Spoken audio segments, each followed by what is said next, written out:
সেপ্টেম্বৰ মাহত কপাল ফুলিব তিনিটা ৰাশিৰ কাৰণ বুধ গ্ৰহ কন্যা ৰাশিত প্ৰৱেশ কৰিব। মিথুন ৰাশিৰ লগতে দুটা বিশেষ ৰাশিৰ ভাগ্য উদয় হ'ব। বৈদিক জ্যোতিষশাস্ত্ৰত বুধক বাক বুদ্ধি আৰু ব্যৱসায়ৰ দেৱতা বুলি গণ্য কৰা হয়। দুৰ্গা পূজাৰ মাহ অৰ্থাৎ ছেপ্টেম্বৰ মাহত বুধ গ্ৰহৰ সংক্ৰমণ ঘটিছে।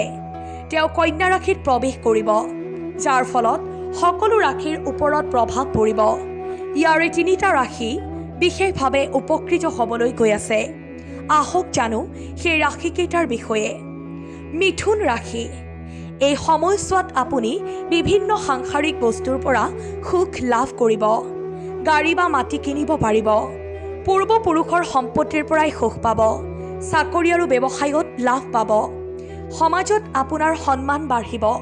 পৰিয়ালত কিছু শুভ কাম হ'ব।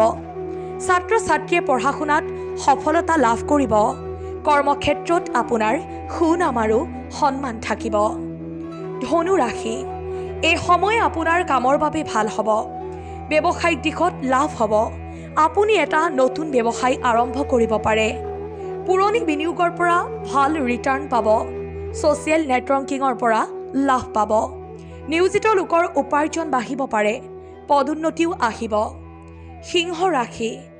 এই সময়ছোৱাত হঠাতেই টকা লাভ হ'ব পাৰে। টকা উপাৰ্জনৰ লগতে সফলতাৰ পথতো আগবাঢ়িব পাৰিব। পৰিয়ালৰ সৈতে ভাল সময় কটাব পাৰিব। আপোনাৰ যিকোনো পৰিকল্পিত প্ৰকল্পৰ পৰা লাভালাভ কৰিব পাৰিব।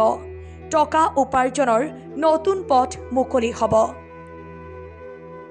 ৰাশিৰ সকলোবোৰ তথ্য জ্যোতিষ শাস্ত্ৰমতে প্ৰকাশিত।